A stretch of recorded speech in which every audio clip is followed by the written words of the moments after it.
ჟურნალისტი ბესო ჩუბინიძე საავტორო გადაცემით სტალინი 1927 წელს მოსკოვს სტუმრად ეწვია გამოჩენილი გერმანელი მწერალი ლიონ ფოიხტვანგერი. თავისუფლება რომ არ ბატონობდა საბჭოთა კავშირში, აი რა აწუხებდათ და აწვალებდათ დასავლეთის თავგამოდებულ დემოკრატებს. ფოიხტვანგერი იმოწმებს სტალინის საკადრის პასუხს, წარმოთქმულს სტახანოველთა თათბირზე. სამწუხაროდ მარტოოდენ თავისუფლება არაა საკმარისი.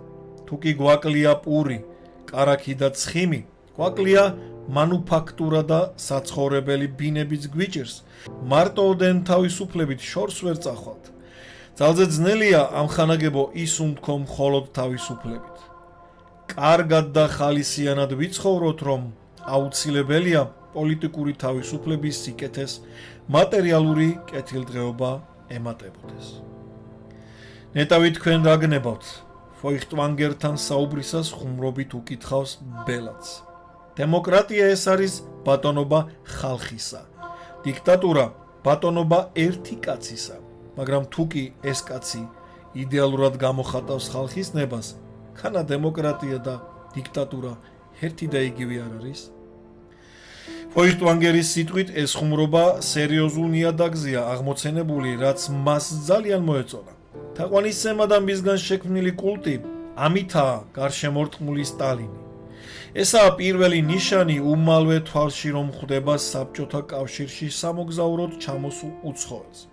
ყოველ კუთხესა თუ გზაჯვარედინზე შესაფერ თუ შეუფერებელ ადგილებში მოსჩანს სტალინის გიგანტური ბიუსტები და პორტრეტები.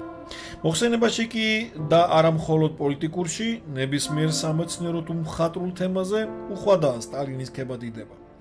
ბატონი ლეონი თვლის, რომ ისტორია გაუთავებლად მეორდება და რომ ქვეყნის მბრძანებელთა ხვედრია უზომო ხოტბა და განდიდება. სიკვდილის შემდეგ კი გმობა. სოსო ჯუღაშვილი 10 წლეულების განმავლობაში რკინის ხელით წარმართავდა უზარმაზარი სახელმწიფოს და თითქმის მთელი პლანეტის ბედს. და ეს გახლდათ გორელი კაცი, რომელიც უბრალო ჩვეულებრივი ოჯახიდან იყო და დღესაც საოცრებაა, როგორ მიაღწია ასეთ ბრწყინვალე კარიერას. სად მიჰქონდა სტალინს მილიონიანი ჰონორარები? მიუხედავად იმისა, რომ საბჭოთა ბელადის მოძულეები სტალინზე უამრავ ცრუ ბრალდებას აყენებენ და მის ლაფში ამოსვლას ცდილობენ, ისინიც კი აღიარებენ, რომ ვებერთელა ძალაუფლების მქონე ადამიანს პირადი საკუთრება ფაქტობრივად არ გააჩნდა და ყველა მისი ნივთი სახელმწიფოს ეკუთვნოდა. ისტორიულ მეცნიერებათა დოქტორი ინკენ ტომბოროვსკი წერს: იოსებ ბესარიონის სტალინი იყო ის ადამიანი, ვისაც კაცობრიობის ისტორიაში მოღვაწე მმართველებს შორის ყველაზე დიდი ძალაუფლება ჰქონდა. ამაში საბჭოთა ბელადს ვერც მაკედონელი შეედრებოდა, ვერც ნაპოლეონი, ვერც ჰიტლერი და ვერც სხვა ცნობილი მმართველები.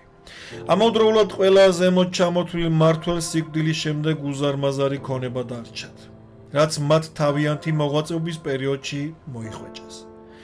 სტალინს კი არანაირი პირადი ქონება არ ჰქონია და ერთადერთი პირადი ნივთი, რაც მხოლოდ მას ეკუთვნოდა, იყო მისი მეუღლის ნადეჟდა ალილუევას ფოტო, რომელზეც ეწერა: ძვირფას საყვარელ იოსებს, ნაზად მოყვარული მეუღლისგან. 20 მაისი 1921 წელი. ეს ფოტო სტალინს კიტელის გულის ჯიბეში ედო და მუდამ თანატარებდა.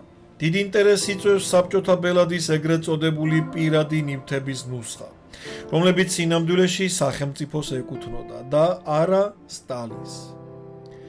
სტალინის დაცვის ყოფილი უფროსი ნიკოლაი ვლასიკი წერდა: სტალინი 1953 წლის 5 მარტს გარდაიცვალა.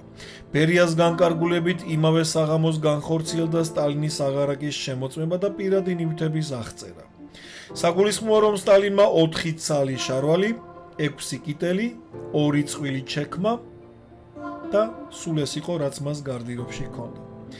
ყველა მათგანს სახელმწიფო შტამპი ერტყა. ეს კი იმას ნიშნავდა, რომ ეს სამოსი სახელმწიფოს კუთვნილება იყო და არა პირადად სტალინის. მეტად საგულისხმოა ის ფაქტი, რომ შარვლები და კიტელებიც საკმაოდ გაცვეთილი იყო და რამდენიმე მათგანი დაკემსილიც კი. ასევე სამი ჩიბუხი და მათაც სახელმწიფო შტამპი ერტყა. საწერი მაგიდის უჯრაში შემნახველი სალაროს წიგნა კი იპოვეს, რომლის მიხედვითაც სტალინის ანგარიშზე 900 მანეთი ირიცხებოდა. სტალინმა საბჭოთა კავშირში ყველაზე დიდი ხელფასი 10,000 მანეთი აიღო. ამ ფულიდან იოსებ ბესარიონოვიჩი 300 მანეთს პარტიული გადასახადის ფონდში ირიცხავდა. დანარჩენი თანხით კი ხანვის ეხმარებოდა ხანვის. ბელადის კუთვნილი ხელფასის ნაწილით საბავშვო სახლებისთვის საჭირო ნივთებს ყიდულობდნენ. ნიშანდობლივია ის, რომ ამის აფიშირება მაშინ არ ხდებოდა. საკმაოდ ხშირად ჩუქნიდა სტალინი საჩუქრებს თავის დაცვის თანამშრომლებს, თუ მომსახურე პერსონალს და ასე შემდეგ. ასევე მათი ოჯახის წევრებსაც, მეუღლეებსა და ბავშვებს. საგულისხმო ფაქტია ის, რომ სტალინის ნაშრომებს დიდი ტირაჟებით ბეჭდავდნენ, როგორც საბჭოთა კავშირში, ასევე საზღვარგარეთ. ამიტომ ბელადს მილიონიანი ჰონორარები ერიცხებოდა, როგორც მანეთებში, ასევე ვალუტით. მთელი ეს ფული სტალინს სახელმწიფო ბიუჯეტში გადაჰქონდა და პირადად 1 კაპიკსაც კი არ იტოვებდა. ასევე არ ინახავდა ნაჩუქარ ნივთებსაც და ყველა მათგანს სახელმწიფო საცავში გზავნიდა. არადა, ბელადს უცხოელი სტუმრები ძალიან ძვირფას საჩუქრებს უძღვნიდნენ. საინტერესოა ისტორია ჩერჩილის მიერ ნაჩუქარ ჩიბუხზე. 1942 წლის 12 აგვისტოს მოსკოვში მყოფი ბრიტანელი პრემიერი უინსტონ ჩერჩილი სტალინს კრემლში შეხვდა. ამ შეხვედრას ესწრებოდა შეერთებული შტატების ელჩი ჰარი მანიც. იმ საღამოს ჩერჩილმა სტალინს დანჰილის ფირმის ჩიბუხი აჩუქა. გავიდა 3 წელი, ომი დამთავრდა და გამარჯვების დღისადმი მიძღვნილ ბანკეტზე კრემლში ამერიკის შეერთებული შტატების ელჩი ავერელ ჰარიმანიც იმყოფებოდა. სტალინს ჩერჩილის ნაჩუქარი ჩიბუხი თან ჰქონდა და აბოლებდა. ჰარიმანი ღიმილით უცქერდა სტალინს და ასეც მიუგო. ბატონო სტალინ, ალბათ ძალიან სასიამოვნოა ამ ჩიბუხით თამბაქოს მოწევა. დიახ ბატონო ელჩო, რაც მთავარია მართალია. ბრიტანელებმა ჩიბუხის დამზადება იციან და ბატონი ჩერჩილის მიერ ნაჩუქარ ჩიბუხს უკვე მესამე წელია ვიყენებ. იუგო სტალინმა. ამერიკის ელჩს გაეცინა და სტალინს უთხრა: ეს არცაა გასაკვირი. ასეთ ჩიბუხებს ცალობით ამზადებენ და მათი ფასი 120,000 გირვანკა სტერლინგია. თქვენი ჩიბუხიც სპეცშეკვეთითაა დამზადებული. სტალინმა კოპები შეკრა და ჰარიმანისთვის პასუხი აღარც კი გაუწია. ბანკეტის დამთავრების შემდეგ კი პირადად მე დამავალა გამერკვია ჩიბუხის ფასი. და როდესაც მას ჰარიმანის ნათქვამი დაუდასტურე, სტალინმა ბრძანა, რომ ჩიბუხი სახელმწიფო შტამპით აღეჭურათ და სპეციალურ ნუსხაში შეეტანათ. მართალია მას ეს ჩიბუხი თან ჰქონა, მაგრამ იშვიათად იყენებდა და ხუმრობით ამბობდა: როდესაც ამ ჩიბუხს ვაბოლებ, გაქსუებულ ბურჟუად ვგრძნობ თავსო. მე უხერხულება. ეს ჩიბუხი ამჟამად სტალინის მუზეუმ აგარაკზე უნდა იყოს. კუნცევაში. ფაქტია, რომ იოსებ სტალინი ასკეტივით ცხოვრობდა. არანაირი საბანკო ანგარიშები თუ ძვირფასეულობა არ გააჩნდა. სხვა კოლეგებისგან განსხვავებით, სიმდიდრისადმი მიდრეკილება არ ჰქონია. ეს ფაქტი კი მხოლოდ და მხოლოდ იმაზე მეტყველებს, რომ საბჭოთა ბელადი მთელი არსით სახალხო მმართველი იყო. კრიტიკულ სიტუაციებში არსად გაქცევას არ აპირებდა და ზოგიერთი ძველი ბოლშევიკივით, თუნდაც ახლა, უცხოური პასპორტები, ფული და ოქრო არ ჰქონდა მომარაგებული. მომენტი, როდესაც ჰიტლერმა იგრძნო, რომ სტალინთან ომს წააგებდა. ესპანეთში 1942 წლის ძალიან საინტერესო დეპეშა აღმოაჩინეს. ადოლფ ჰიტლერის დეპეშა, სადაც მას როგორც ჩანს, პირველად უჩნდება ეჭვები მეორე მსოფლიო ომში გამარჯვების შესახებ. დაბეჭდილი წერილი გაგზავნილია 1942 წლის 2 იანვარს, რამდენიმე დღით ადრე, სანამ ნაცისტები მოსკოვის მისადგომებთან საბჭოთა კავშირთან ბრძოლებში დამარცხდებოდნენ. ომის მნიშვნელოვან და გარდამტეხ მომენტში. ჰიტლერმა საახალწლო მილოცვა გაუგზავნა ესპანელ გენერალსა და პოლიტიკოს მუნიოს გრანდუს, რომელიც მეთაურობდა მოხალისეთა ცისფერ დივიზიას ესპანეთში, და რომელიც იბრძოდა ვერმახტისთვის.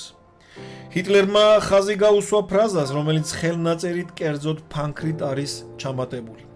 Trotz allem, რაც ნიშნავს ყველაფრის მიუხედავად.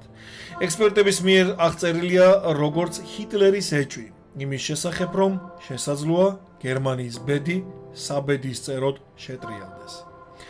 საინტერესო დოკუმენტები, მათ შორის ჰიტლერის დეპეშა, ანოტირებული ფრაზით ესპანეთში მალაგაში საერთაშორისო ავტოგრაფის აუქციონზე გასაყიდად არის გატანილი. ბოლო წერილი გაგზავნილია 1942 წლის 2 იანვარს, სულ რაღაც 5 დღით ადრე, სანამ მისი არმია მოსკოვიდან უკან დაიხევდა და გერმანელების მიერ რუსეთის დედაქალაქის აღების ორთვიან მცდელობას ფუჭად ჩაივლიდა. მოსკოვთან ბრძოლაში იყო გადამწყვეტი მომენტი, როდესაც საბჭოთა ჯარებმა შეძლეს გერმანიის აქამდე უძლეველი არმიის შეკავება. წერილის დაწერის დროს ჰიტლერი მოსალოდნელ დამარცხებაზეც ფიქრობდა და ის უკვე გრძნობდა სტალინის გამარჯვებას. მუნიოსი, რომელიც მოგვიანებით გენერალ ფრანკოს დროს ვიცე-პრემიერი იყო, თავის ჰიტლერისადმი გაგზავნილ წერილში წერდა: იმ ფიქრებთან ერთად, რომელიც ჩემი ქვეყნისკენ მიდის, ვისურვებდი გერმანიის სრულ გამარჯვებას ჩვენს მტერზე იმ წელს, რომელიც ახლახანს დაიწყო. ამჟამინდელი სურთულოები მხოლოდ მიმტკიცებს რწმენას, რომ საბოლოოდ გავიმარჯვებთ და ჩემი ერთადერთი სურვილია, რომ ჩვენ ორ ქვეყანას შორის ურთიერთობები კიდევ უფრო ღრმა და მჭიდრო გახდეს, თუნდაც მძიმე მსხვერპლის ფასად. მეორე წერილში, რომელიც 7 იანვრით არის დათარიღებული, მუნიოს გრანდუსი წერს: ვთხოვ ჩვენს აღმატებულებას, დარწმუნებული იყოთ, რომ მსხვერპლი არ არის ძალიან დიდი იმისთვის, რომ საბოლოოდ მოვიგოთ ომი სტალინის წინააღმდეგ, ჩვენი ერთობლივი იარაღით. ჩვენ ვიცით, რისთვის ვიბრძვით გრანფენვერის ხელშეკრულების დადების შემდეგ და ჩვენ უყოყმანოდ ვასრულებთ თქვენი აღმატებულების ბრძანებას, მორჩილი სათანადო მადლითა და მოწიწებით. ეს ის მომენტია, როცა ჰიტლერმა უკვე იგრძნო, რომ ომს სტალინის წინააღმდეგ წააგებდა 1942 წელი.